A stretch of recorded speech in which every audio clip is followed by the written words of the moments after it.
Lounging in ideal weather on a road trip to Austin, taking in a Mumford & Sons concert with the light perfectly cast, we have a perfect marriage. At least that's what this picture that we posted on Facebook a few years back conveyed. What it didn't say is that our marriage was on the rocks at that point. We had just finished a marriage counseling session, and that this time away together wasn't whimsical, but an intentional step in the process of rebuilding our fractured relationship.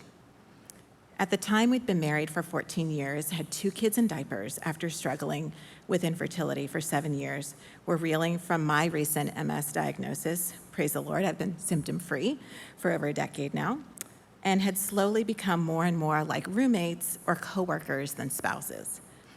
And looking back at this picture, it's tempting to blame social media for the facade, but the truth is even more unsettling. Social media isn't the problem, it's our anti-gospel hearts that are. We have a deeply ingrained proclivity to put our best feet forward rather than admit that we're broken individuals in broken relationships. The truth of this picture is that our natural inclination is discord and then an overwhelming urge to hide that discord by trying to appear better than we are.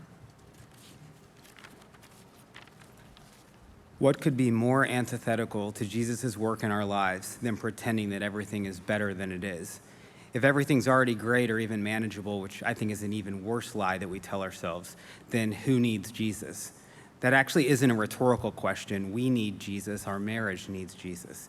We've now been married for almost 24 years, a decade since that picture was taken. I know it's hard to believe since at least one of us looks like we're not aging.